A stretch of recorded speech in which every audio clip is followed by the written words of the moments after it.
दिवसो ज्या रूपे सागरात मजा समजले ते रूप ध्यानी वसो ज्या पादे फणिकाल्या स्पर्शला तो पाद वाळी वसो ज्या हस्ते श्री गोवर्धन उचलला तो हस्त माथा वसो तो हस्त माथा वसो श्री गोपाल कृष्ण महाराज की। महानुभाव शिदोरी आश्रम निपाणी छत्रपती संभाजीनगर येथून आलेला हा आश्रम श्रीकृष्ण मंदिर अकोट या ठिकाणी श्री द्वारकाधीश महिला मंडळाच्या वतीने विचारस्थळ या पोथीची व्याख्यानमाला या ठिकाणी आपण ऐकत आहात। आज त्या व्याख्यानाचा समारोपीय दिवस आहे। मित्रांनो, श्रीकृष्ण भगवंताचं मंदिर या ठिकाणी आहे आणि त्या श्रीकृष्ण भगवंताच्या गवळणी जसं काही द्वापर युगामध्ये त्या श्रीकृष्ण भगवंताच्या समोर दांडिया खेळत असतात, तशाच प्रकारे काल मी तुमच्यावाली अवस्था बघितली। अतिशय सुंदर असा कार्यक्रम तुम्ही काल संपन्न केला। सहजगत्या श्री द्वारकाधीश महिला मंडळांनी नियोजन केलं। मला तर माहितही नव्हतं की मिरवणूक काढायची आहे। बस त्यांनी काही वेळातच विचार केला आणि कार्यकर्त्यांनी सपोर्ट केला आणि त्यामुळं काही गोष्टी सहज शक्य झाल्या आणि भव्य आणि दिव्य अशी मिरवणूक श्री द्वारकाधीश महिला मंडळाच्या वतीने अकोट नगरातून निघाली। इतक्या महिला होत्या आणि विशेष म्हणजे महिलांकडे गणवेश सुद्धा आहे आणि सर्व महिलांनी गणवेश घातला होता। विशेष म्हणजे फेटे बांधले होते, टिपऱ्या हातात होत्या आणि उत्साह होता तो द्वापर युगातला। श्रीकृष्ण भगवंताच्या गवळणी त्या श्रीकृष्ण भगवंताच्या पालखीच्या समोर अतिशय सुंदर अशा दांडिया खेळत होत्या आणि म्हणून तुमचा भाव हा नक्की श्रीकृष्ण भगवंतापर्यंत पोहोचेल यात मुळीच शंका नाही। मित्रांनो, असाच भाव तुमचा वाढत राहू द्या, अशीच क्रिया तुमची वाढत राहू द्या आणि म्हणून हे जे मंडळ आहे आपलं याला वाढवत चला। जेवढे काही आपले अकोटमध्ये घरं आहेत त्यांना एकत्रित करा आणि मेहनत करा आणि मानापानासाठी मंडळाला कधी टीच पडू देऊ नका। मान आणि पान यामुळं आपलं मंडळ पिचू शकतं आणि म्हणून जे करणारे आहेत त्यांनी मागं राहिलं पाहिजे। कारण का की आपलं मंडळ आपल्याला पुढे जायचं आहे तर खंब्यांनी मागं राहिलं पाहिजे, मजबूत राहिलं पाहिजे, डगमगलं नाही पाहिजे। त्यांनी कधी नाही म्हणायचं की मला नाही विचारलं, आणि तुझ्यावर तर इमारत आहे, तू आहे म्हणून तर सगळं आहे आणि म्हणून कधीच मानापानासाठी आपल्या मंडळामध्ये असं काहीच होऊ देऊ नका। हेच माझं सांगणं आहे। मंडळ तुमचं एक दिवशी खूप मोठं होईल आणि खूप मोठे असे कार्य करायला लागेल आणि म्हणून कार्य करत असताना कार्यक्रम करत असताना कार्यकर्त्यांनी तत्पर राहायचं। काय जो करतो ना त्याचं नाव निघतच असतं। मित्रांनो, जो कर्तृत्व करतो ना त्याचं नाव निघतच असतं। असं कधी नाराज नाही व्हायचं की माझं नाव नाही घेतलं। मित्रांनो, तुमचं नाव कोणी नाही घेतलं तरीही तुमचं नाव देव घेईल, कारण तुम्ही देवासाठी करता ना। कोणाच्या लग्नात थोडंच करून राहिले हे, याला महत्व आहे मित्रांनो.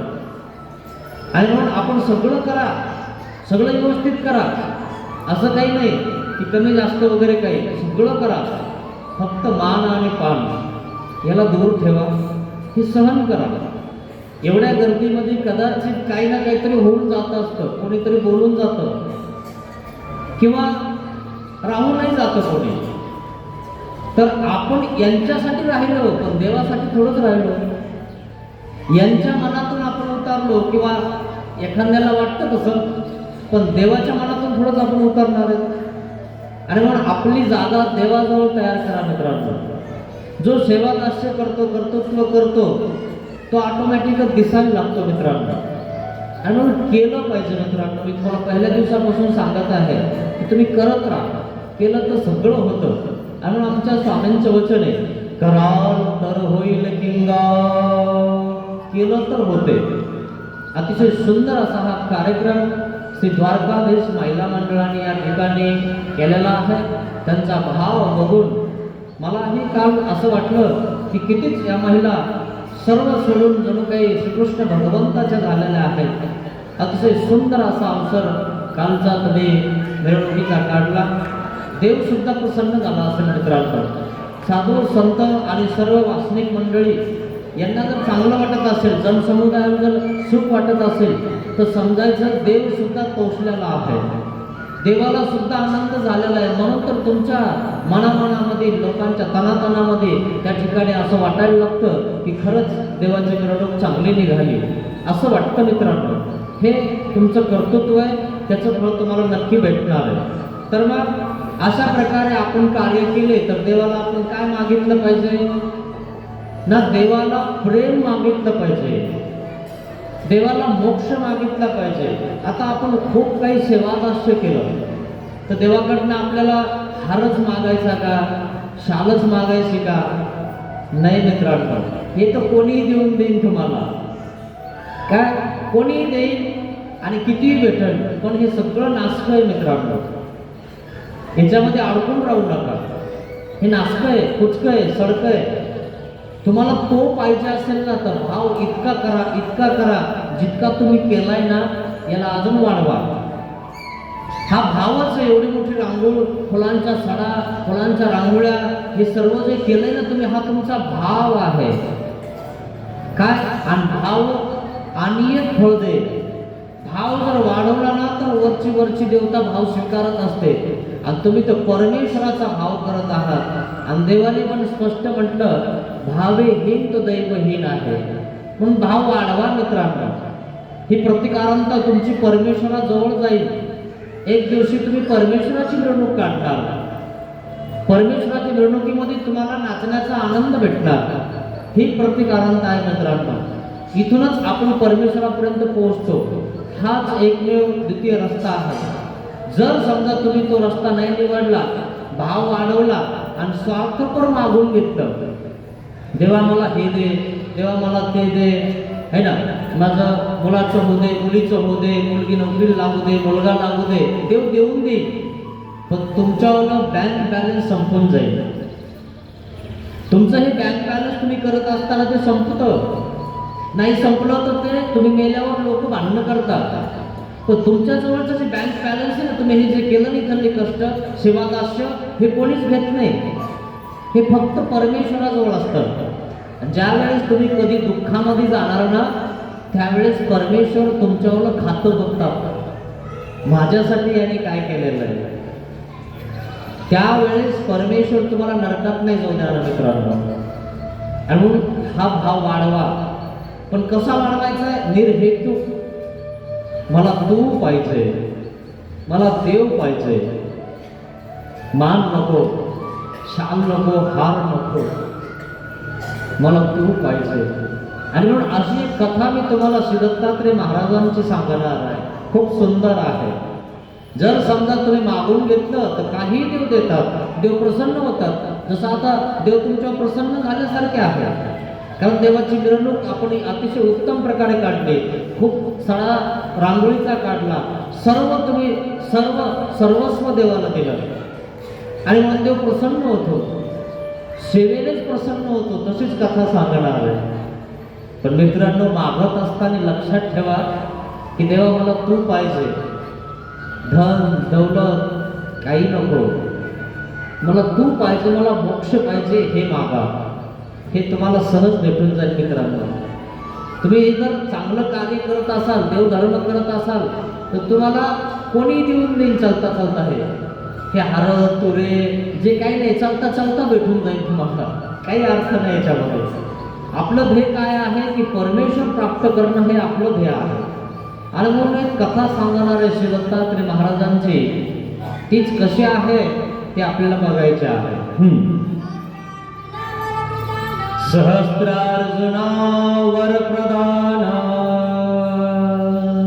सहस्त्रभुजा कृतवीर्याचा कार्तवीर्यो, तो विकट बाहो जन्मला, त्याचे नाव सहस्त्रार्जुन. मग कृतवीर्याचा मुलगा कार्तवीर्य, या कृतवीर्याने काय केली? तपश्चर्या केली, यज्ञ केला. आणि यज्ञ केल्यानंतर देवतेला प्रसन्न केलं आणि देवतेकडनं काय मागितला? मुलगा मागितला. पण मग मुलगा मागितला, तपश्चर्या करत असताना, यज्ञ करत असताना त्याला काय झालं? देवतेचं फळ आहेत ना मित्रांनो, थोडंसंही ती सहन करत नाही. थोडीशी जर चूक झाली ना देवतेची, जर काही करताना तपश्चर्या, तर ती माफ करत नाही. मग काय झालं? तो कृतवीर्य यज्ञ करत होता. यज्ञ करता करता काय झालं? त्याला जांभळी आली. जांभळी कळते ना तुम्हाला? अशी जांभळी आली. तर त्याने आपला हा हात आहे ना, हे दोन्ही हात इथं लावले की बाबा जांभळी आली, यज्ञावर फुंकी जाईल. मग ते दोन हात इथं लावले आणि मग ते हात भरले. जांभळीने हात भरले ना, म्हणजे त्याला घाण लागली ना, मग याने हात धुवून यायचा ना, म्हणून तर आपण हात सोळे करत असतो. पण त्याने हात धुतले नाही काय, आणि तसंच त्या ठिकाणी यज्ञाला बसला, यज्ञ केला. आणि यज्ञ केल्यानंतर काय झालं की देवता प्रसन्न झाली, मुलगा दिला. पण मुलगा झाला, पण कसा झाला? त्याला बोटच नाही, फक्त असे तळ हात होते, बोट नव्हते. त्याचं नाव कार्तवीर्य, त्याचं नाव कार्तवीर्य ठेवलं. आणि मग तो आता मोठा होत आहे, त्याला शिक्षण देत आहेत, राजकीय क्षेत्रातलं शिक्षण, सर्व शिक्षण त्याला मोठा करत आहेत कृतवीर्य. मग आता त्या ठिकाणी तो मोठा झालेला आहे, पण वृद्धाप्य काळ आलेला आहे वडिलाचा, कृतवीर्याचा. आणि मग वृद्धाप्य काळानं त्या ठिकाणी कृतवीर्य देवदर्शनाला गेले. मग आता राज्य कोणाचं झालं? कार्तवीर्याचं झालं. मग कार्तवीर्याला राज्याभिषेक करायचा आहे ना, पण कार्तवीर्याला राज्याभिषेक करायचा आहे हे खरं आहे, पण कार्तवीर्याकडे बोट नाहीत ना. राजा त्याला होता येतं ज्याला हातात तलवार धरता येते. कोणाला राजा होता येत नाही, कोणाला मुख्यमंत्री करता येत नाही, ज्याला काहीच करता येईना, कोणताच निर्णय घेता येईना. त्याला जर मुख्यमंत्री केला तर ते काय निर्णय घेणं, काय करण? म्हणून निर्णय घेण्याची क्षमता माणसामध्ये पाहिजे असते, आणि तो निर्णय जर व्यवस्थित घेतला तर तो राजा होत असतो. आता तिकडे पाहिलं असेल ना तुम्ही, एका राज्यामध्ये काय झालेलं आहे? राजाचं सगळं उपटून टाकलं, प्रधानमंत्री, राष्ट्रपती सगळ्यांना मारायला जनता निघाली है ना. आता तुम्ही पेपरला बघितलं असेल, कोणा एका राज्यात झालं ते. मग असं नको व्हायला का, की त्यांचा निर्णय चुकलाय कुठंतरी, आणि म्हणून राजाला सुद्धा प्रजा मारू शकते. पण राजाने प्रजा कशी जगवायची हे राजामध्ये क्षमता पाहिजे, त्याला डोकं व्यवस्थित पाहिजे, त्यालाच राजा करतात परमेश्वर. मग सहस्त्रार्जुन काय, सहस्त्रार्जुनाने इकडे हात नव्हते. मग सहस्त्रार्जुनाने विचार केला, जर मला हात नाही आणि मला तलवार धरता येत नाही, मग मी तलवार कशी चालवणार, राज्याचं संरक्षण कसं करणार? खरंय की नाही? म्हणून त्यांनी विचार केला की मला हात महत्वाचे आहेत पहिले, राज्य नाही. आपण तर राज्यासाठी, खुर्चीसाठी धावपळ करत असतो, मला द्या मला द्या. मग त्या खुर्चीवर बसून तुला निर्णय तरी घेता येईल का? मग तुझ्याकडे ती खुर्ची काय कामाची? खरंय की नाही? म्हणून निर्णय घेण्याची क्षमता पाहिजे, तितकं शिक्षण पाहिजे, आणि ते आपण केलं पाहिजे. पण मग सहस्त्रार्जुन हुशार होता, कार्तवीर्य हुशार होता. त्याने काय केलं? बोट नाही येत आपल्या हाताला, म्हणून राज्य प्रधानाला दिलं. कारण प्रधान म्हणजे प्रधान असतो, तो सगळं राज्य सांभाळू शकतो. असं प्रधानाला राज्याभिषेक केलं. आणि मग प्रधानाला सांगितलं, जेव्हा मला बोट येतील मी बोट जोडून घेईन, तेव्हा मी राज्य अभिषेक करून घेईन. तोपर्यंत तुम्ही राज्य चालवा. का बरं? मला राज्य चालवता येत नाही. म्हणून राज्य चालवता आलं पाहिजे मित्रांनो. हे सगळं चालवता आलं पाहिजे. चालवता येईल तर सक्सेस राहतो माणूस, नाही तर सक्सेस राहत नाही. आणि मग काय झालं? मग त्या ठिकाणी तो म्हणला, मी आहे ना कोण्या एका मुनीकडनं ऋषीकडनं मंत्राने बोट जोडून घेईन. आजकालचं जर तंत्रयुग जर पाहिलं ना तुम्ही, आजकालचं युग कसं आहे ना, तांत्रिक युग आहे, वैज्ञानिक युग आहे, विज्ञान आहे. विज्ञानाने तुम्ही हात बसू शकता, बोट बसू शकता, पण त्याच बोटाने तुम्ही जेवू नाही शकणार, कारण ते वाकणार नाही. खरे ना? आणि जरी वाकले तर त्याच्यावर माशी बसले तुम्हाला समजणार नाही. त्याला संवेदना नसतात, ते प्लास्टिकचं असतं, म्हणून आपण त्याला प्लास्टिक सर्जरी म्हणतो. आपण पुढे गेलो चांगलं झालं, परंतु इतके पुढे गेलो नाही की संवेदना तुम्ही नाही देऊ शकत. आणि मागच्या युगामध्ये इतकं काही होतं आहे ना, यंत्र नव्हतं, मंत्र होतं. काय होते मागच्या युगात? मंत्र होते. आणि म्हणून त्रेत, कृत, द्वापार युगात काय होते? मंत्र होते. मंत्राने नुसतं असं केलं की त्या ठिकाणी वस्तू तयार होत होती. तुम्हाला आज विकत आणावं लागते, रेडीमेड भेटतं, सगळं भेटतं, पण विकत आणावं लागते. तुम्हाला गाडी काढावं लागते, पैसे द्यावं लागतात आणि मग विकत आणावं लागतं. काय? वैज्ञानिक युग आहे, विज्ञानाचं युग आहे. पण तुम्हाला वाटतं आम्ही खूप सुधारलो, काही सुधारले नाही, मागे आले तुम्ही. जर समजा मोबाईलला चार्जिंग नाही, तुम्हाला ट्रान्सफर करायचे पैसे, तो होणार का? तुमचं काम होणार का? नाही, चार्जिंग नाही केला. मंत्राला कोणती चार्जिंग लागते का? मंत्र म्हणणार जर पाणी शिकलं की चार्जिंग झाली, काम झालं. तसं सहस्त्रार्जुनाला माहिती होतं की आपण मंत्राने आपल्याला हात जोडून घेऊ, बोट जोडून घेऊ. मग मंत्र कोणाकडे आहे? तुमच्या गुरुनं तुम्हाला मंत्र दिले की नाही? मग मंत्राने काय प्राप्त होते? सिद्धी होते की नाही? आणि मंत्र गुरुकडे आहेत, संताकडे आहेत, मुनीकडे आहेत, ऋषीकडे आहेत की नाही? तुमच्याकडे मंत्र नाहीये, तुमच्याकडे विज्ञान आहे. पण विज्ञानाच्याही पुढचं हे ज्ञान आहे. विज्ञान इथं फेल पडतं मित्रांनो. म्हणून मी तुम्हाला सांगितलं 500 कोटी गुणिले 12 करा, किती होतं बघा, है की नाही? होत नाही तुमच्याकडनं गणित. आणि म्हणून हे त्याच्या वरचं आहे. आणि म्हणून ही ब्रह्मविद्या खूप महत्वाची आहे. मग काय केलं सहस्त्रार्जुनाने, कार्तवीर्याने? मंत्र जोडण्यासाठी मुनी ऋषी यांच्या गुफेमध्ये जावं लागला, गुरु पण जावं लागला, संन्यासी बघायला लागला. राजा असून कोणाकडे जावं लागलं?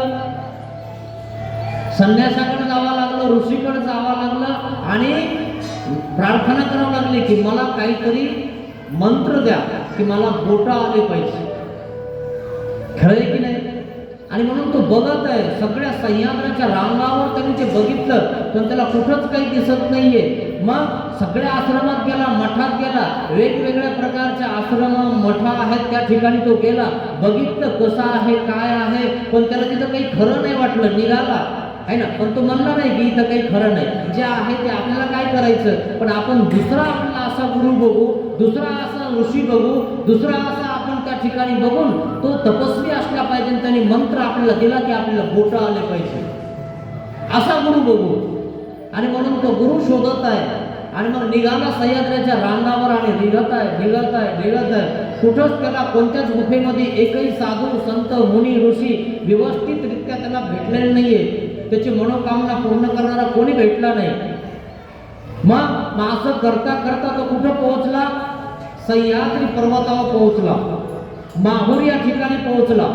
पोहोचल्यानंतर सिद्धदत्तात्रय महाराजांचा आश्रम देवदेवीश्वर, तुम्ही गेल्या असाल आश्रमामध्ये, आपल्या स्थानावर देवदेवीश्वरी असं त्याला नाव आहे.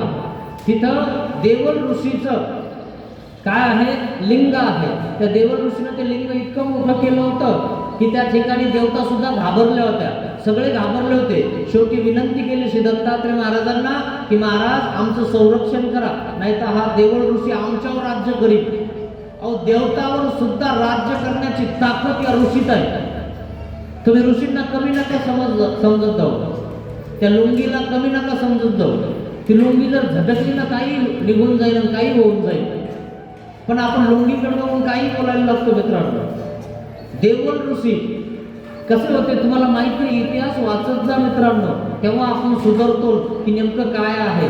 देवगण ऋषींना इंद्र चंद्र सूर्य हे सगळे घायाळ करून टाकले होते, सगळे पळू लागले आपल्याला स्थान सोडून, है ना. हे सगळे पळाले आणि पळाल्यानंतर मग कुठं पळाले, है ना, देवाकडे गेले, श्री दत्तात्रय महाराजाकडे. महाराज वाचवा वाचवा म्हणे. काय झालं म्हणे. तो देवगण ऋषी म्हणे काय केलं त्याने ते लिंग वाढवलंय, रोज एक मूठ भर वाढवून टाकतो. लिंग इतकं मोठं केलंय की आमच्या इंद्राचं पद जायच्या मागे, आमच्या खुर्ची तुटायच्या मागे. जर तुम्ही ते दाबलं नाही तर हा देव ऋषी आमच्यावर राज्य करेल. देवतावर ही राज्य करण्याची ताकद त्या मुनीत आणि ऋषीत आहे. आणि म्हणून उदाहरणामध्ये एक वचन आहे मित्रांनो, जर तुम्ही असं सेवादास्य केलं, 11 विधीचं अनुष्ठान केलं तर परमेश्वर काय म्हणतात, ब्रह्मादिक आपल्या पदान्या वयायती परी तो त्याची वासही न पाहे. जर तुम्ही असं करत गेले तर तुम्हाला ब्रह्मा विष्णू महेश प्रार्थना करायला येतील. चला आमच्या आसनावर बसा. हे आसन काहीच नाही, ह्या रांगोळी काहीच नाही. तिथं हिरे माणिक मोतीच्या आसनं असतील, हे सगळं आसन तिथं. हे तर देखावा आहे मित्रांनो, हे तर चॉकलेट आहे देवाने दिलेली. देवाचं साधनच असं आहे की तुम्हाला ते गोड वाटतं, त्याचं साध्य कसं असेल. आणि इंद्र चंद्र सूर्य तर आत्ताच ते छोटे आहेत, आत्ता त्यांच्या सम आहेत ज्ञानीय लोक. आणि ब्रह्मा विष्णू महेश तुम्हाला न्यायला येतील, इतके मोठे होतात तुम्ही. पण कशामुळं, 11 विधीचं अनुष्ठान सेवादास्य हे खूप महत्वाचं आहे.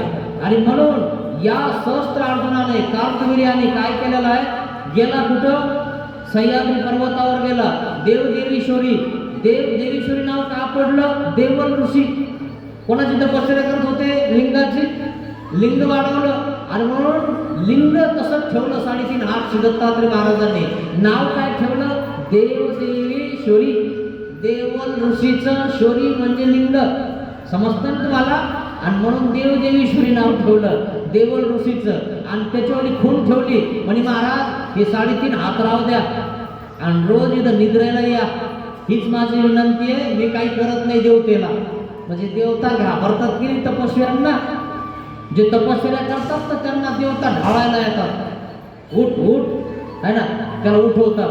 तुम्ही कधी टीव्हीत बघितलं असेल, बघत जा थोडंसं आहे बरं, ते पण तुमच्या लक्षात येऊन जाईल की काय खरं आहे काय खोटं आहे. पण काही खरं काही खोटं आहे तिच्यामध्ये. म्हणून जसं तसं तुम्हाला ब्रह्मविद्या शिकवते. हा सहस्त्रार्जुन त्या ठिकाणी पोहोचला कार्तवीर्य. आणि श्री दत्तात्रय महाराजांचा आश्रम देवदेवीश्वरी त्या ठिकाणी होता. मग त्या आश्रमामध्ये गेल्यानंतर तिथलं वैभव बघितल्यानंतर काय झालं माहितीये का, त्या आश्रमाच्या पटांगणात आल्यानंतर तिथं झाडं झुडपं ससे मांजरं उंदरं सगळे प्राणी होते. म्हणजे सगळे प्राणी एकमेकांमध्ये खेळत होते. इतर आश्रमामध्ये तसं नव्हतं, इथं वेगळंच होतं.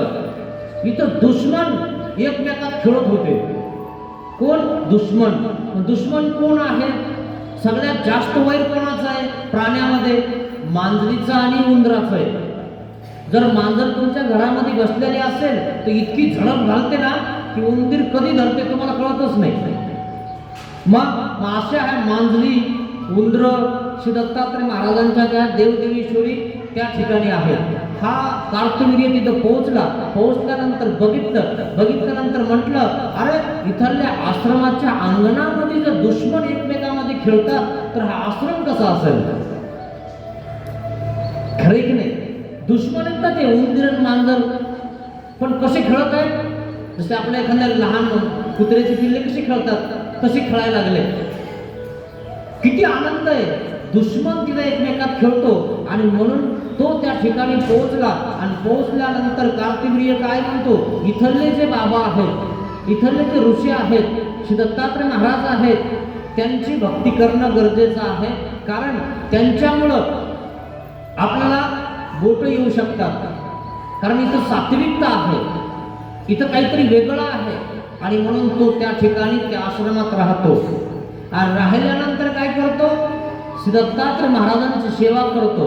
कोणत्याही आश्रमात राहा, सेवा दास्य मोचक आहे.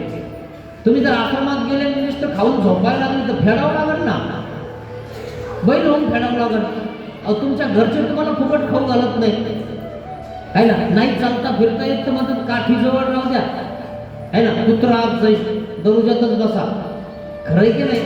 मग याच्यावर विचार करायचा. आपण जर कोणी आश्रमात गेलो, कुठे गेलो, तर आपणही सेवादास्य केलं पाहिजे, आणि केलं तर तुमचा फायदा आहे. मग अशा प्रकारे हा कार्तवीर्य त्या आश्रमामध्ये श्री दत्तात्रय महाराजांकडे त्या ठिकाणी सेवादास्य करायला लागला. सेवादास्य करत असताना इतका तत्परतेनं सेवादास्य करायला लागला की सगळे शिष्य मागं पडले, पण कार्तवीर्य सगळ्यात पुढे गेला. इतका पुढे गेला की इतकी तत्परतेनं सेवा, जेवण सुद्धा करत नव्हता, झोपत सुद्धा नव्हता, देवाची सेवा आधी तत्परतेनं करायचा आणि मग जेवायचा. आणि जेवणामध्ये त्या ठिकाणी जर समजा काही कमी असेल तर जेवत सुद्धा नव्हता, आधी देवाचं ताट करायचं, सगळं करायचं, मग जेवायचं. आपण तर जेवताना आधी जेवतो, कोणी जेवण नाही तर न जेव.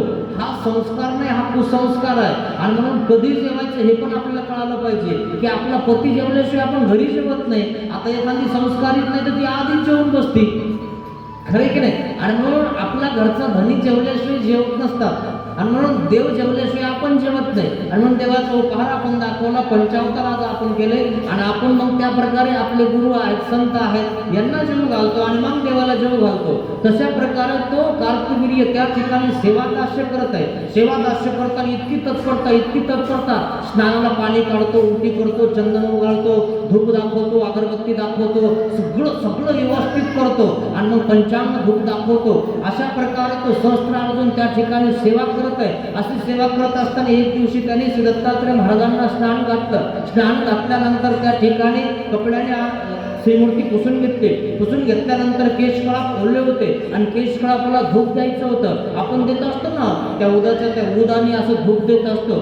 पण मग उद म्हणजे आहार, इंगळ, आहार टाकण्यासाठी ते धूप मात्र धुपाटणं सापडत नव्हतं. मग ते दुपाटणं सापडत नसल्यामुळे तो इकडं तिकडं बघत होता, पण बघितल्यावर तो सापडत नव्हतं. मग त्यांनी विचार केला, म्हणजे श्री दत्तात्रय महाराजांचं त्या ठिकाणी केशकळापाला जर आपण धूप दिला नाही ओले असताना तर धूप लागणार नाही, आणि म्हणून त्यांनी दुपाटणं सापडत नाही तर कोणी विचार केला नाही. तो इकडं तिकडं बघितलं, काही सापडलं नाही, आणि मग चुलीकडे गेला. चुलीकडे गेल्यानंतर त्याच्या हाताला बोटं नव्हते, पण तळ हात होते. त्यांनी तसंच चुलीमध्ये हात घातले, दुसऱ्या हाताने त्या ठिकाणी आहार ओढून घेतला, आणि मग ते असा आहार आणला, आणि त्याच्यावर त्या ठिकाणी ऊट टाकला, धुपण निघलं. त्या ठिकाणी धूर निघत आहे, सुगंध येते, पण सुगंधासोबत दुर्गंध येत आहे. तो कर्पटाने आलेले आहे, हात जळत आहे. श्री दत्तात्रय महाराज बसलेले आहेत, आणि बसल्या अवस्थेमध्ये श्री दत्तात्रय महाराज म्हणतात, अरे कर्पटाने काहीशी वास कशाचा येतोय? आणि मागवरून बघितलं तर सहस्त्र अर्जुनाने स्वतःच्या हातावर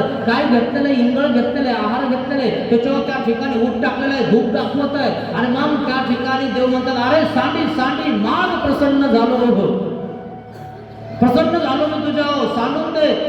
अरे एवढी सेवा, तुझ्या हातावर तू इंगळ घेतले, आहार घेतला, आणि माझ्या केशकळापाला धूप दाखवत आहे, माग प्रसन्न झालो. असा हा भाव त्यांनी वाढवला, देव प्रसन्न झाला. मग त्याचा हेतू काय होता? मला हात पाहिजे, बोट पाहिजे. त्याचा हेतूच मुळात मुख्य चांगला नव्हता. बोट नसलं तरी जगता येतं, डोळे नसलं तरी जगता येतं, कान नसले तरी जगता येतं, पाय नसलं तरी जगता येतं, हात नसले तरी जगता येतं. खरे की नाही? फक्त मुख पाहिजे माणसाला नामस्मरण करण्याला. जर तो जर म्हणला असताना मला काहीच नाही पाहिजे महाराज, तुम्ही पाहिजे मला आपलं सदैव नामस्मरण करावं, हे त्यांनी मागायला पाहिजे होतं. पण त्यांनी हे नाही मागितलं. त्यांनी काय मागितलं? महाराज आपण माझ्या प्रसन्न झालात तर मला हात पाहिजे. माहिती आहे ना तुम्हाला मी कशासाठी तुमची सेवा करतोय? देव तर सर्वज्ञ आहे, देवाला काय माहिती नाहीये? म्हणे महाराज मला हात पाहिजे. सहस्त्रभुजा होसी, सहस्त्रभुजा, दोन हातामध्ये, या दोन हातात तुला 1000 हातांचं बळ निर्माण होईल, इतकी ताकद तुझ्यात येईल. आणि मग अशा प्रकारे त्या ठिकाणी वरदान दिलं. वरदान दिल्यावर श्री दत्तात्रय महाराज पुन्हा प्रसन्न झाले. अरे माग प्रसन्न झालो मी तुझ्यावर, कारण सेवा तशी केली, इतकी सेवा की बस हातावर इंगळ घेऊन धूप दाखवत आहे काय. आणि मग देव त्या ठिकाणी देव म्हणतात, अजून माग तुझ्यावर प्रसन्न झालो. महाराज मला आयुष्य पाहिजे, चतुर्भुज, चिरंजीव बाबा, काय चिरंजीव होशील तू. अजूनही चिरंजीव म्हणजे चिरंजीव. काय तो मरत नसतो, तो जिवंत राहत असतो. चिरंजीव भव. मग वरदान दिलं, पण श्री दत्तात्रय महाराज एवढे प्रसन्न झाले, एवढे प्रसन्न झालेले, अजून माग, तुला जे पाहिजे ते मागून घे. महाराज तुम्ही मला आयुष्य दिलं, तुम्ही मला हातामध्ये बळ दिलं. महाराज मग या हाताला आवरण एवढं राज्य पाहिजे. काय पाहिजे? राज्य. सम्राट चक्रवर्ती भव. सम्राट होशील, चक्रवर्ती होशील. तिन्ही लोकात तुझा मान होईल. पाताळ, मृत्यू आणि स्वर्गात, जर तू स्वर्गात गेला तर इंद्र उभा राहील तुझ्यासाठी. आणि या म्हणेन सहस्त्रार्जुनाला गत, भविष्य, वर्तमान हे जाणून लोकांचे तू मनोरथ पुरवशील. सगळं दिलं, पण एक आठ टाकली. हे बघ, आम्ही ब्राह्मण, आम्ही संन्यासी, आम्ही ऋषी, आम्ही मुनी, आमची कधी ताती करायची नाही, कधी ब्राह्मणाला मारायचं नाही, संन्यासाला मारायचं नाही, संतांना मारायचं नाही, डवचायचं नाही. हे सांगितला नियम. दुसरा नियम सांगितला, गाय, गो हत्या करायची नाही, गाईला मारायचं नाही. अबला स्त्री, स्त्री ही अबला आहे, एकटीला बघून तिच्यावर आक्रमण करायचं नाही. काहीही झालं तर हात मात्र स्त्रीवर उचलायचा नाही. हे 3 नियम सांगितले.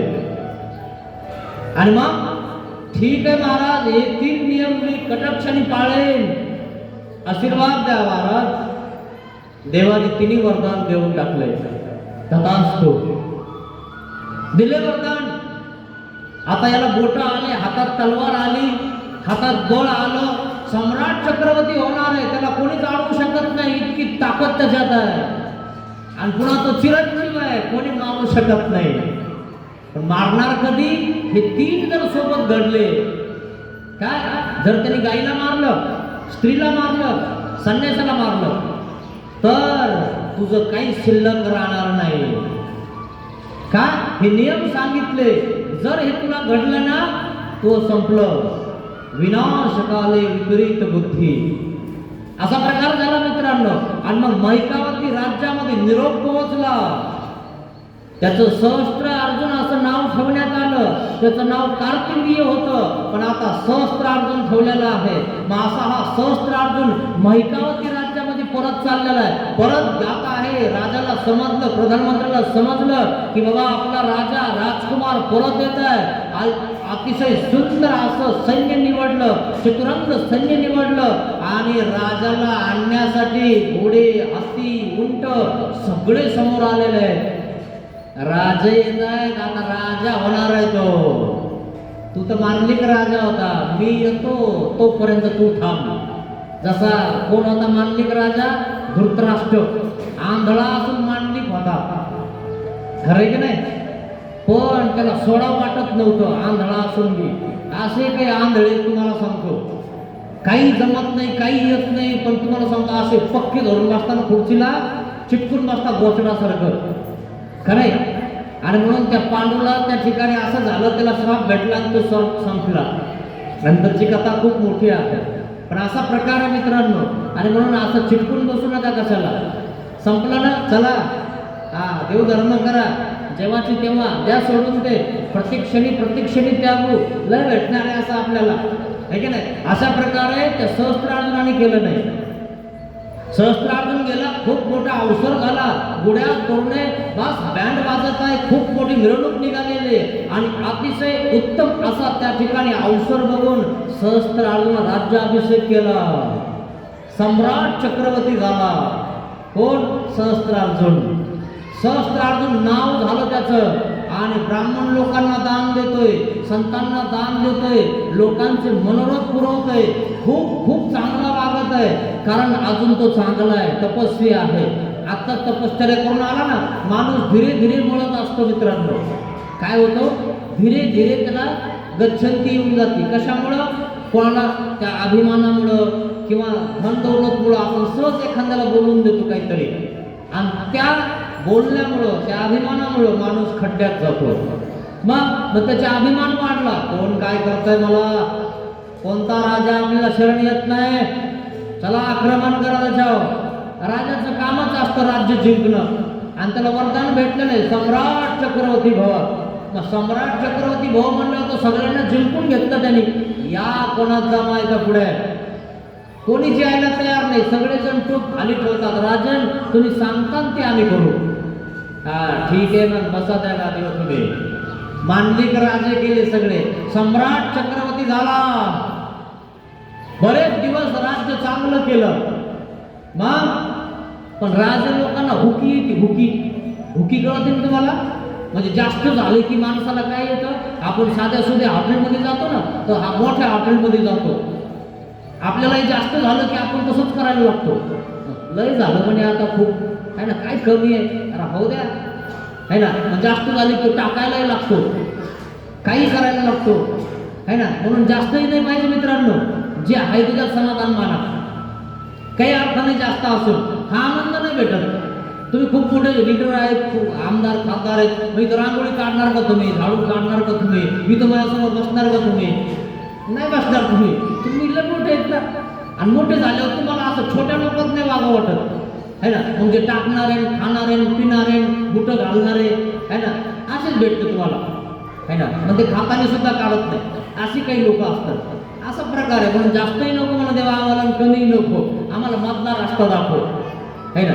जास्तही नको कमी नको, इतकं दे की आम्ही सुखी, तुम्ही सुखी, आणि तुम्हाला बघायसाठी माझ्याजवळ काहीतरी पाहिजे, एवढंच मला दे, बाकी मला काही लागत नाही. मग असं या ठिकाणी या सहस्त्रार्जुनाला हुकी आली, आणि सहस्त्रार्जुन व्याहाळीला जातो. व्याहाळीला म्हणजे शिकार करायला. आता राजाचे आणि त्याला शिकार करावं वाटते. आता तो राजा म्हणल्यावर नियमबाज असतो तो आहे ना, शब्द दोन्ही पण जाणतो तो. जर जिकडून आवाज आला तिकडं त्याच माणसाला बाण लागू शकतो. असे राजे लोक शिक्षण घेत असतात. उगाच राजे नाही झाले ते. मग त्या ठिकाणी त्याला काय आलं, विहारीला जायचं आलं. मग शिकार कोणाची करायची, आपल्यापेक्षा सुंदर अशा व्यक्तीची आणि आपल्यापेक्षा खूप पळणाऱ्या व्यक्तीची. नाहीतर एखाद्या गरीबाला मारून काय अर्थ हो त्याला है ना. शिकार कोणाची करावी, शेराला 1.25 शेर. शेर असेल ना, तुम्ही शेर आहेत ना, तुमच्यापेक्षा 1.25 शेर पाहिजे तो, त्याच्यासोबत कुस्ती खेळावी. कवळ साधारण व्यक्तीसोबत खेळायचं आपण है की नाही. मग शेर कोण आहे, प्राण्यामध्ये हरण. हरण कोणाला सापडत नाही, आणि ते कसं आहे, कोमळ आहे, सुंदर आहे, दिसायलाही सुंदर आहे ना. आणि त्याच्या पोटात काय आहे, त्याच्या बेंबीमध्ये कस्तुरी आहे, सुगंधित आहे. आणि म्हणून तो हरणाची शिकार करायला निघाला. हरणाची शिकार करायला निघाला, पण हरण सापडत नाही मित्रांनो. हरणाला जर तुम्ही बाण हाणला, नुसतं फडकन वाजलं की हरण 12 हात उडी हाणतं. किती? 12 हात. मग तुम्ही किती काही करा, बाण लवकर लागत नाही. त्याला खूप चपळ माणूस पाहिजे. मग एक हरण दिसलं, हरणाच्या मागं हा सहस्त्रार्जुन पळतोय. इतका पळाला की त्या ठिकाणी तो जंगलामध्ये गेला. कोण कुंकड गेलं काहीच कळालं नाही. आणि सहस्त्रार्जुनाला ते हरण सापडलं नाही, शिकार सापडली नाही. आणि मग तहान लागली, भूक लागली. मग आता पाणी पाहिजे ना. जंगलामध्ये कोण देणार आहे पाणी? जंगलात कोण राहतं, डोंगरात कोण राहतं, ऋषी मुनी कोण राहणार आहे, हेच राहतात तपश्चर्या करायला. मग इकून तिकून चाहूल लागली, सगळे जमा झाले आणि सेनापतीला सांगितलं मला तहान लागले, पाणी पाहिजे. म्हणजे ठीक आहे, जा या जंगलामध्ये कुठंही बघा आणि पाणी घेऊन या. ठीक आहे म्हणे. गेला तो बघायला. आता जंगलच आहे, पण जंगलात सुद्धा काही तपस्वी लोकांनी जिरे केलेले. जिरा कळतं ना तुम्हाला? जिरा म्हणजे असं एक खड्डं करायचं, नाही तर मग कोरायचं, त्या ठिकाणी पाणी ऑटोमॅटिक येऊन बसतं, जसं विहीर खांदतो तसं. मग वरती जंगलावर पण असे, डोंगरात पण असे काही घरं केलेले आहेत, हौद केलेले आहेत. पण तसं त्या ठिकाणी तपस्वी लोक होते का त्या पर्वतावर. मग त्या ठिकाणी एका पर्वतावर, एका भोयऱ्यामध्ये, बरंच आतमध्ये, भोयरा म्हणजे जंगलात, आणि कपारीमध्ये, त्या ठिकाणी जमदग्नी आणि रेणुका तपश्चर्या करत होत्या. तपश्चर्या करत बसलेले होते. आणि मग त्या ठिकाणी त्याला चाहूल लागली, इथं जर समजा माणसं आहेत, संत आहेत, तर पाणी आहेच, पाण्याशिवाय यांचं जीवन नाही. आणि त्यांच्याकडे गेला, हात जोडले सेनापतीनं, आमचा राजा सहस्त्रार्जुन यांना तहान लागली, पाणी पाहिजे होतं. आणि हे सारी खेळत होते. सारी म्हणजे चंफुल्या, आपण नाही उन्हामध्ये खेळत असतो, उन्हाळ्यात गाडीवर चंफुल्या चिचुक्याचे 2 भाग करायचे, मग ते पांढरे पडले की 4, काळे पडले की 8, हे की नाही, असा हा खेळ. मग त्यांच्या प्रकारे ते तपस्वी लोक आहेत. मग त्या ठिकाणी त्यांचं तपश्चर्या आवडली. मग थोडंसं आपलं दुपारच्या वेळात ते बसले. तितक्यामध्ये हा सैनिक तिथं पोहोचला. आणि पोहोचल्यानंतर काय म्हणतो, पाणी पाहिजे होतं. ठीक आहे, पाणी पाहिजे हो. मग तिने आपलं जंगलच येते, एक गवताची काडी तोडली, कानात घातली, असं केलं, मळ काढला आणि त्या ठिकाणी थोडंसं आकार दिला गुडघ्याचा त्या मळाला. आणि त्याच्यामध्ये पाणी टाकलं 1 थेंबभर. घेऊन जा म्हणे आपल्या राजाला जा. आमची चेष्टा करता काय, राजा आहे तो राजा. असा कानातला मळ काढून त्याच्यामध्ये 1 थेंब पाणी देतात का आमच्या राजाला? कानातल्या मळामध्ये ज्या जाग्यावर तुम्ही राहताय ना, ती जागा सुद्धा आमच्या राजाची आहे. हाकलून देऊ तुम्हाला आम्ही इथून, पाणी द्या पाणी. ते म्हणतात पाणीच दिलंय तुम्हाला, आमचं पाणी ते घेऊन जा, बराबर पुरेल. असं कस काय पुरेल? आता त्याच्या लक्षात आलं, राजनीतीमध्ये सुद्धा डावपेच शिकवले जातात. अरे हा, तपस्वी लोकांकडे मंत्र असतात आणि म्हणून जंगलात ते जिवंत राहतात, काही न खाता. है ना, दुर्वास ऋषी निराहारी होता की नाही, काही न खाता जिवंत होता. त्याच्या लक्षात आलं, अरे हे तपस्वी आहेत, कानामधला मळ काढला, 1 थेंब पाणी टाकलंय, काहीतरी चमत्कार होईल, घेऊन जाऊ आपण. ठीक आहे, हात जोडले, रागवला नाही जास्त, नको नाही तर मंत्र मारून देईल बाबा. खरंय ना, अवघड आहे. मग त्या ठिकाणी तो गुडघं घेऊन निघाल्यानंतर काय झालं, निघत आहे जात असताना त्याच्या पायाखाली एक दगड आला आणि एक मुळी आडवी आली आणि तो खाली पडल्यानंतर हातातलं गुडघं खाली पडलं. खाली पडल्यानंतर त्या गुडघ्यातला त्या 1 थेंब खाली पडला आणि मोठं सरोवर तयार झालं, पाणीच पाणी. पाहिलं ना, रेणुकानं दिलेला 1 थेंब, कानातला मळ, त्याचं किती मोठं पाणी तयार झालं. अरे काय तपस्वी आहेत, काय शक्ती यांच्यात, काय मंत्र आहेत यांच्याकडे. आणि मग सगळे त्या ठिकाणी सावध झाले आणि सगळ्यांनी पाणी पिलं. पाणी लागत होतं राजाला, पण झालं कोणासाठी? सर्वांसाठी. राजाने पिलं, सेनापतीनं पिलं, सैनिकांनी पिलं, घोड्यांनी पिलं, हत्तीनं पिलं, उंटांनी पिलं, सगळ्यांनी पिलं. सगळ्यांची व्यवस्था झाली, पाणी तर पिलं. पण आता तहान लागलेली की बुजली, पण तहानीनं भूक जात नाही. पण आता भूक लागली ना, मग आता काय करायचं? आता जंगलात कुठं भेटतंय? तिथंच ऋषीकड, आश्रमाकड. म्हणे आता इथं काय आहे, इथं थोडं हॉटेल गिटेलंय, मग चला ना बाबाकडं. खरं की नाही? मग बाबाकडंच पुन्हा. म्हणे जा, आता पाणी दिलंय ना, तसं जेवण मागा, राजाला भूक लागली म्हणा. हो ठीक आहे. आणि गेला पुन्हा. आहे ना, ऋषीवर आमच्या राजाला भूक लागली, ठीक आहे, काय हरकत नाही, येऊन या झोपडीत बसा, संध्याकाळचं स्नान करा, हातपाय धुवा आणि या झोपडीत बसा. आणि या झोपडीत आम्ही एवढे बसतो का? म्हणे बसा तर घरी. एवढ्या झोपडीमध्ये सगळं सैन्य सकट बसले. जसं आसन पाहिजे तसं रचल्या गेलं. राजाला सिंहासन, मंत्र्याला मंत्र्यासारखं, सल्लागार मंत्र्याला सल्लागार मंत्र्यासारखं. मग जो काय ज्याचा मंत्री असेल तशा गाद्या असतात, तशा खुर्च्या असतात. ज्यावेळेस बसतात ते राजे लोक, तेव्हा तुमच्या लक्षात येईल, है ना, ते कसे बसतात. जे आधी मधी मोठे उच्च नीच है ना असे साहेब लोकांमध्ये असतं, तसं राजा लोकांमध्ये असतं. मग असा प्रकार झाला, बसायला व्यवस्थित दिलेला आहे. पण मग इंद्राने कामधेनू दिली होती जमदाग्नीला, रेणुकाला. कामधेनू म्हणजे कल्पना केली की जे पाहिजे ते भेटतं. तुम्हाला विकत आणावं लागतं. मला गुलाबजामुन खायचे, जाय बरं मग स्वीट मार्टवर.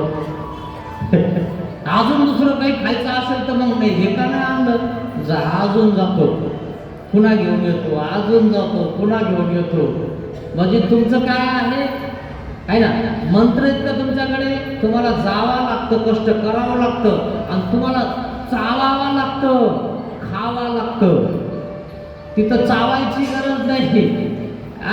नुसतं तुम्ही मनामध्ये कल्पना करा, ते फळ तुम्हाला भेटून जाईल, ते ताट तुम्हाला भेटून जाईल. कामधेनूला सांगितलं, ज्यांच्या जशा वासना आहेत, जशी कामना आहे, तसे ताट तुझ्या पोटातून यांच्याकडे दे. म्हणून तुम्ही बघत असता ना, 33 कोटी देवता तुझ्या पोटात आहेत, असं गाईचं एक चित्र असतं बघा, है ना. तिचं नाव कामधेनू असतं. का असतं? ती स्वर्गातली गाय, आणि स्वर्गातली गाय दिली कोणाला?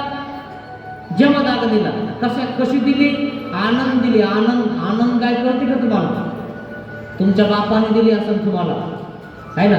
लेकीला देत असतात ती दूध खायला. आता ती परी बंद झाली का काय माहिती, खरं की नाही तर प्रत्येक बाप आपल्या लेकीला गाय देत होता. मग श्रीमंत असो, गरीब असो, कसे असो, लहान असो, मोठी असो. तर एखादा बाप श्रीमंत असेल तर गाय येलेली नेऊन द्यायचा, म्हणजे सांभाळायची गरजच नाही ना, गेलं की दूध खायला. आणि काही गरीब असले तर मग आपली छोटीशी कारवड द्यायची, घेऊन बसा सांभाळत तुम्ही. खरं की नाही, असा प्रकार होता, है ना. तशी आनंद गाय दिली होती इंद्राने जमदाग्नीला.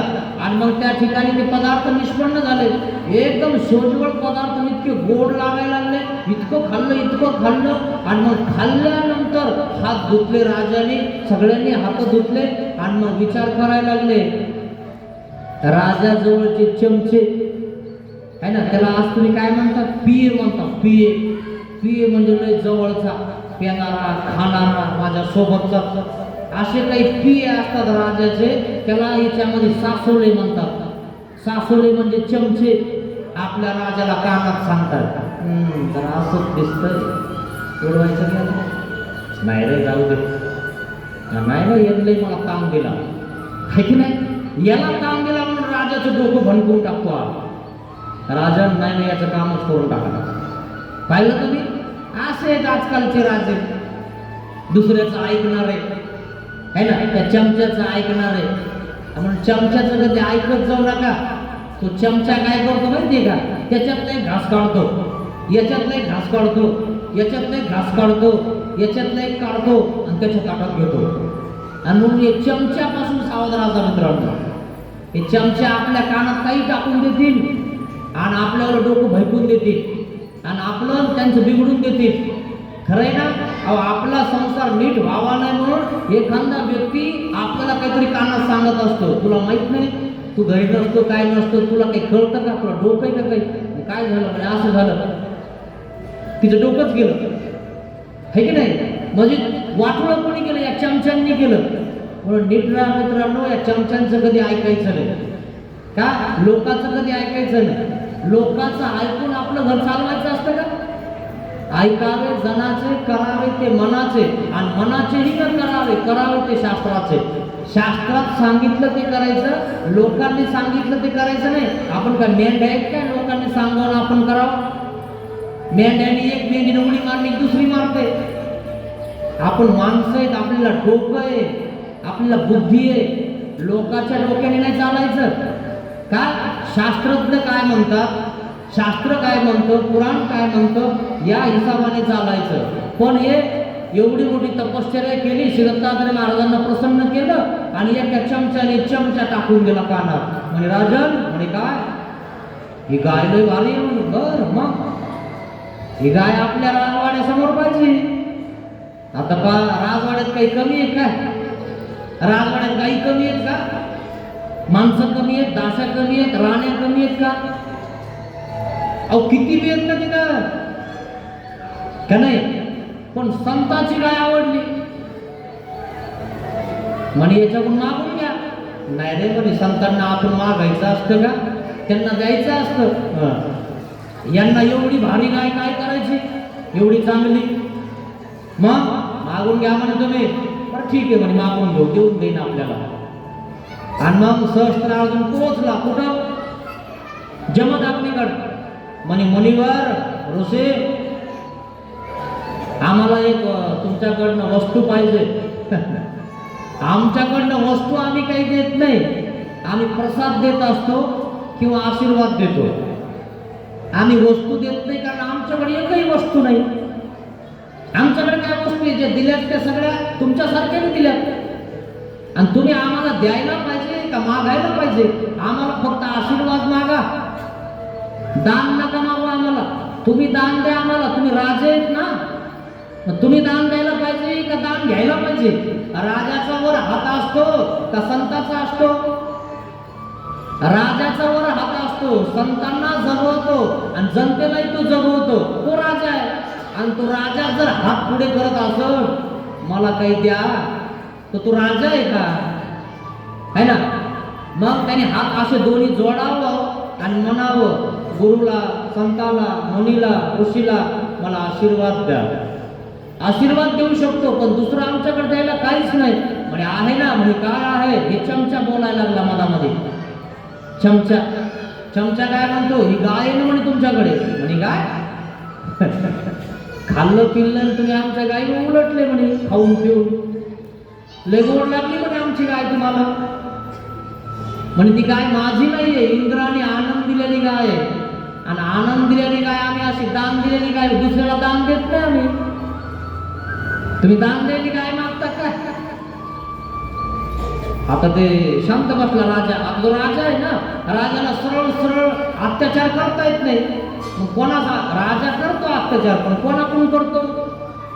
हे चमच्यांना पुढे घालतो, करून टाकतो, अतिक्रमण काढून टाका. आणि मग इकडं आपण जर गेलो, हो आमच्यावर अतिक्रमण काढून राहिले, आमच्या नावाचं आहे, अय काढू नका, काढू नका, अय काढू नका, काढू नका, चलते. आणि इकडं नाही नाही मी सांगतो पण ऐकच ना, हे की नाही, आंदोलन करावं लागेल, हे करावं लागेल, मी येतो आणि मग करतो. तो रक्त पाडले ना घर, काढलेलं अतिक्रमण, बोंबलायला लागले हे, खरंच नाही. हे असे खायचं आहे म्हणजे आहे, बघायचं आहे की लोकांचं. तुम्हाला सांगतो सावध राहा यांच्यापासून. कोणा विश्वास नका ठेवत जाऊ मित्रांनो, कोण कोणाचं नाहीये. बोलतात एक आणि करतात एक आजकालचे राजे, है ना. ते बी राजा का ना बिघडून गेला त्या चमच्यामुळं. म्हणे गाय पाहिजे म्हणे आम्हाला. म्हणे गाय आमची नाहीये. काय? ही गाय कोणाची आहे? इंद्राची आहे. चमचा म्हणतो याला काय विचारता, आपल्या जाग्यावर आहे ना, आपण सम्राट चक्रवर्ती आहेत का, याला काय विचारायचं? गाय धरान चला. आता राजेच आहेत तुम्ही नेऊ शकता. राजा पुढे कोण काय करतं? राजा बोले दल हाले, खरंच नाही. म्हणजे ठीक आहे, पण संतांच्या पुढे नाही मित्रांनो. जमदग्नी काय म्हणतो? ठीक आहे, तुमच्याकडनं नेणं होत असेल ना तर न्या. सहस्त्रार्जुनाने सांगितलं धरा रे गायला. गायला धरण्यासाठी सगळं सैन्य पळलेलं आहे, पळत आहे, धरत आहे. आणि मग त्या गायीनं त्या ठिकाणी हंबारडा फोडला. आणि मग ती गाय हगिली मुतीली, तिच्या केसापासून, खुरापासून, शिंगापासून योद्ध निर्माण झालं. स्वर्गातलं योद्ध खाली आलेलं आहे. एक उंटावाल्यासोबत उंट, घोडावाल्यासोबत घोडदळ, सगळे सगळे सेनापती योद्धे त्या ठिकाणी निर्माण झालेले. आणि मग त्या ठिकाणी एकमेकांमध्ये झुंजायला लागलेले, मारायला लागलेले. असं मारता मारता सगळं सगळं सैन्य सहस्त्रार्जुनाचं मारून टाकलं. सगळं रक्त भंगार झालं. रक्ताचा त्या ठिकाणी नदी वाहता मित्रांनो. इतकं मोठं युद्ध झालं. या मोठ्या युद्धामध्ये फक्त सहस्त्रार्जुन एकला उरला. सहस्त्रार्जुन एकला उरला. आणि काय म्हणतो, हे सगळं या ब्राह्मणामुळे झालं. या जमदग्नीनं जर आपल्याला जर गाय दिली असती तर युद्ध झालं नसतं, माझं सैन्य गेलं नसतं. आता सहस्त्रार्जुनाने स्वतःचा हात आपल्या चाबूकडे नेलेला आहे, तलवारीकडे नेलेला आहे. आणि तलवार काढली आणि धावत गेला त्या जमदग्नीवर. आणि एक धाव मारला, दुसरा मारायचा होता की त्या ठिकाणी जमदग्नी पळत आलेला आहे, रेणुका पळत आली, जमदग्नी पळत आहे आणि रेणुका म्हणते अहो काय केलं आम्ही तुम्हाला, जेवायला दिलं, पाणी दिलं, आमच्या घरात बसवलं, आश्रमात बसवलं, खाल्लं पिल्लं आणि आमच्या उलटलं, का मारता तुम्ही माझ्या पतीला, मारू नका, मारू नका माझ्या पतीला. सरळ बाजूला बस, दुसरा गाव उलटला, बस सिर बाजूला करून टाकलं, दुसरा गाव हाणायचा की रेणुका पुढे आली, तिच्या छाताडावर मारू लागला. गाईला मारलं, ब्राह्मणाला मारलं, स्त्रीला मारलं. रेणुकाचा मुलगा परशुराम, तिने आवाज दिला, परशुरामा, परशुरामा, परशुरामा, आपत्ती पडलेली आमच्यावर. सहस्त्र अर्जुनाने मारला नाही. अरे कुठं आहेस तू परशुरामा, विसरलास का मला, कुठं गेलास तू. परशुराम कैलास वैकुंठामध्ये महादेवाजवळ शास्त्राचा अभ्यास करत होता. आईचा आवाज त्या ठिकाणी पोहोचला आणि महादेवाने आवाज ऐकला आणि परशुरामाला सांगितलं, परशुरामा तुझ्या आईवर आपत्ती पडलंय रे, संकट आलंय, जा त्या आईला वाचवण्यासाठी जा. परशुरामाने हातातलं शास्त्र बाजूला ठेवलं आणि शस्त्र हातात घेतलं, कुऱ्हाड हातात घेतली आणि मृत्यूलोक गाठलं. आई कुठं आहेस तू. आईला शोधत आला, शोधत आला, बघितलं ज्या ठिकाणी युद्ध झालं त्या ठिकाणी पोहोचला. बघत आहे आई तर दिसत नाही, पण सगळे शोक पडलेले, सगळे मेलेले, सगळ्या रक्ताचा त्या ठिकाणी ओढा वाहत आहे, सगळे मेलेले. उचलून बघत आहे, आई कुठं आहेस तू. मला आवाज दिला, मी आलो तुझ्याकडे, सांग ना तू कुठे आहे. खूप खूप शव उचलून बघितले, प्रेत उचलून बघितले, आई सापडत नाही. पण एक आवाज येतो आणि हवा येते आणि हवा सोबत आवाज येतो, परशुरामा विसरून गेलास का रे मला, शिकायला गेलास, मोठा झालास तर आम्हाला विसरलास का रे. जसे लोकांचे मुलं मोठे झाले की विसरून जातात आई वडिलांना, तसंच केलंस का रे तू. आवाज गेला, आई त्या दिशेनं धावत पळत गेला आणि आईचा त्या ठिकाणी मुठीमध्ये जीव होता. आईला त्या ठिकाणी छाताडावर वार लागलेला आहे आणि ती परशुराम परशुराम म्हणत होती. त्या ठिकाणी पोहोचता आईला बघितलं आणि बिलगलं, आई कोणी केलं रे, कोणी बात. सहस्त्र अर्जुनाने म्हणले रे, आई आता जाऊन त्या सहस्त्र अर्जुनाचं वध करून येतो. अरे पिताश्री, पिताश्री, पिताश्रीचं शिर वेगळं केलेलं आहे, त्यांना मारून टाकलेलं आहे. पिताश्रीच्या खालची माती उचलली.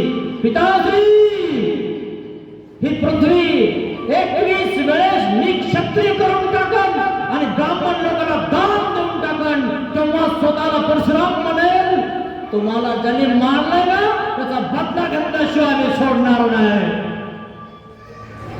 परशुरामला मित्रांनो, आई म्हणते मला माहिती आहे माझा पोरग खूप मोठं आहे, खूप मोठा आहे आणि शस्त्रास्त्रामध्ये पारंगत आहे, तू कर पण आमच्यावर आधी अंतिम संस्कार कर. दत्तात्रय महाराजांकडनं अंतिम संस्कार आमच्याकडे करून घे. म्हणे महाराज, आई मी देवाला कसं ओळखू, कावडीला कोण फुटतील, आम्हाला जोपर्यंत दत्तात्रय महाराज भेटत नाही तोपर्यंत कावडी घेऊन फिर. मेलेले आई वडील परशुरामाने कावडीत घेतले आणि फिरत राहिले. श्रावण बाळाने जिवंत फिरवले, का यांनी मेलेले फिरवले. मेलेले आई वडील सांभाळत होतो आणि एक दिवशी त्या ठिकाणी दत्तात्रय महाराजांची भेट होती आणि कावडीला कोंब फुटतात आणि कावड खाली ठेवतो आणि मग त्या ठिकाणी पुढे दत्तवडी महाराज माझ्या आई वडिलांचा अंतिम संस्कार करायचा म्हणे. सरक सरक बाजूला, आणि ते नाहीये म्हणे. महाराज सजीव निर्जीवी ते सजीवी होती. माझ्या आईनं कोण सांगितले, कावडीला कोण फुटले? तुम्ही श्री दत्तात्रय महाराज आहे. मायादेवीनं विनंती केली, करून द्या त्याची इच्छा पूर्ण. ठीक आहे, कोरी भूमिकेला या दोघांना ठेवायचं आहे. कोरी भूमिका कुठं आहे? आणि म्हणून माहूर माहिती ना तुम्हाला? माहूर रेणुकाचं मंदिर माहित असाल, जमादाग्नीचं माहित असेल, तिथं गेला असाल तुम्ही कदाचित. त्या कोरी भूमिकेला दोघांना ठेवलं. श्री दत्तात्रय महाराज म्हणले सर्व तीर्थ आणावं लागतात, 8 तीर्थ आणावं लागतात, 8 दिशेचे. परशुराम हात जोडतो, महाराज 8 दिशेला जाऊन कधी आणू मी ते तीर्थ? महाराज आपल्या श्रीचरणाजवळ सर्व तीर्थ आहेत, सर्व तीर्थ आहेत ना. सर्व तीर्थ माहितीये तुम्हाला कुठे आहेत? तुम्ही श्री दत्तात्रय महाराजांचा विशेष वर्णन करता की नाही? तिथं नाव आहे त्या तळ्याचं. काय नाव आहे? सर्व तीर्थ. श्री दत्तात्रय महाराजांचं तीर्थ, श्री दत्तात्रय महाराजांचं दर्शन घेतल्यानंतर इतर तीर्थावर जायची गरज नाही, ते सर्व तीर्थ आहे. आणि म्हणून श्री दत्तात्रय महाराज सांगतात मार बाण या ठिकाणी. परशुरामाने बाण काढला, मारला बाण, बाण मारला मला तसाच पाण्याचा बुडबुडा वर आला, टाळकंदेशी एक सरोवर तयार झालं. श्री दत्तात्रय महाराजांचे श्रीचरण त्या पाण्याने चरण स्नान केले. अशा प्रकारे त्या ठिकाणी श्री दत्तात्रय महाराज मुख्य झालेले आहेत. आणि मग ते सर्व तीर्थ आजही तुम्ही त्या ठिकाणी जात असताल, तिथले विशेष आणत असताल, ते सर्व तीर्थ आहे मित्रांनो. तुमच्या घरामध्ये तो विशेष असेल ना, तो दुसरा विशेष किंवा दुसरा देव करायची तुम्हाला गरज नाही मित्रांनो. ते सर्व तीर्थ आहे तिथं. नाही तर लोक कोणीही तीर्थाला जातात, कुठेही पळतात, जिथं पाणी दिसत तिथे लोक आदळतात. अहो सर्व तीर्थ आहे ते. श्री दत्तात्रय महाराज आहेत ते. आकाशवाणी झाली, एक गोटा घेतला, अंतिम संस्कार केला रेणुकाचा, जमदाग्नीचा. आकाशवाणी झाली, तृप्ती नाही झाली, माझी तृप्ती नाही झाली. एक गोटा घेतला आणि त्या ठिकाणी जिथं त्यांना दफन केलंय त्या ठिकाणी ठेवला. आकाशवाणी झाल्यामुळं सुरार्चन केलं. भोगाचे पाव, भोगाचे पाव श्री दत्तात्रय महाराजांनी वरदान दिलं आणि म्हणून लोक तिथं आजही जातात. भोगस्थान आहे ते. का आहे? श्री दत्तात्रय महाराजांचं वरदान आहे ते, आणि म्हणून तिथं सगळी गर्दी असते. पण वरदान कोणी दिलंय तुम्हाला माहिती पाहिजे ना? सर्व तीर्थ कुठे हे तुम्हाला माहिती पाहिजे ना? असे श्री दत्तात्रय महाराज आहेत मित्रांनो. आणि म्हणून श्री दत्तात्रय महाराजांची पंच कृष्णाची पंच अवताराची जर तुम्हाला भक्ती करायची असेल ना मित्रांनो, करा, केलीच पाहिजे. याच्या व्यतिरिक्त कोणती नाही केली पाहिजे. पण मागत असताना काय मागायचं मित्रांनो? मला देव पाहिजे, मला प्रेम पाहिजे, मला मोक्ष पाहिजे. देव प्रसन्न झाला सहस्त्रार्जुनाला, काय मागून घेतलं मित्रांनो? विनाश झाला. काय मागता मित्रांनो? मी राहिलो, मला हार घाला, हे काय मागता? अरे तुझी पात्रता असे निर्माण कर की तुझ्याकडे हार घेऊन आले पाहिजे लोक. का नाही? म्हणायची गरज नाही मित्रांनो. आणि म्हणून आपण इतकी तपश्चर्या करा, इतकं स्मरण करा, इतकं चिंतन करा की देव प्रसन्न झाला पाहिजे. आणि देव प्रसन्न झाला ना मित्रांनो, तर काय मागा? देव मागून घ्या. असा तुम्ही देव प्रसन्न केला मित्रांनो, सर्व गाव प्रसन्न केलं, देव प्रसन्न झाला. तुम्ही मिरवणूक काढली, 10 दिवसापासून तुम्ही उठले की या ठिकाणी येतात. सकाळी 5 वाजता या ठिकाणी येत होत्या, झाडझूड करत होत्या, सेवा दास्य करत होत्या, कोणी चपात्या करत होतं, कोणी काही करत होतं. एकही कचरा कुठे दिसला नाही मित्रांनो. एकही कपडा गेला पत्रवाळी इकडे तिकडे पडेल नव्हती. का नव्हती? तुमच्या हृदयामध्ये स्वच्छता होती, निर्मळपण होतं तुमचं. आपला कार्यक्रम आहे आणि म्हणून आपला म्हणून करायचा, आपला देवाचा म्हणून करायचा मित्रांनो. नक्की देव प्रसन्न होईल. देव प्रसन्न झाला की मोक्ष मागून घ्या. सहस्त्र अर्जुनासारखं काही मागू नका. दृष्टपद आपल्याला कर्मवशे सगळं भेटणार आहे. कर्मवशे सगळंही पावे एक वांचोनी. तुम्ही ऐकलं ना विचारामध्ये, विचारस्थळामध्ये सगळं मिळेल, फक्त देव मिळत नाही मित्रांनो. आणि देव कशाने भेटतो? सेवा दास्याने भेटतो. 11 विधीचं अनुष्ठान केल्यावर भेटतो. निस्वार्थ सेवा करा मित्रांनो. स्वार्थ सेवा करू नका. स्वार्थी होऊ नका. निस्वार्थ व्हा. स्वार्थ पाहिजे, पण कोणता पाहिजे? परमार्थाचा स्वार्थ पाहिजे.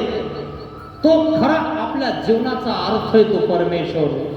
नाही तर फक्त आपण अर्थ बघतो, आर्थिक परिस्थिती बघतो. किती मिळेल मला, होईल का दक्षिणा व्यवस्थित, का पुरण का नाही, त्याच्या मागे लागू नका मित्रांनो. ते तुम्हाला लोक असंच देऊन देतील, सहज देतील. हा स्वार्थ करा, परमार्थ स्वार्थ करा मित्रांनो. नक्की देव भेटतील तुम्हाला. असंच तुम्ही कार्यक्रम करत राहा. श्री द्वारकाधीश महिला मंडळाला आमची शुभकामना आहे. खूप अतिशय सुंदर असा कार्यक्रम तुम्ही केला. सहाय्य झालं तुम्हाला. जनसमुदाय तुमच्या पाठीमागे उभा राहिला, म्हणजे देव उभा राहिला. तुमचे पुरुष तुमच्या मागे उभा राहिले, चला आम्ही पण आहे. काय देवाचं साह्य मित्रांनो. करत राहा, सगळं भेटत राहील. फक्त सांगितलं तेवढं टिकवा. मान अपमान कधी काढत जाऊ नका. मला बोलले नाही, मला बोलवलं नाही, हे ना काढूच नका. नाही तर सहस्त्र अर्जुनासारखं होऊन जातं मित्रांनो.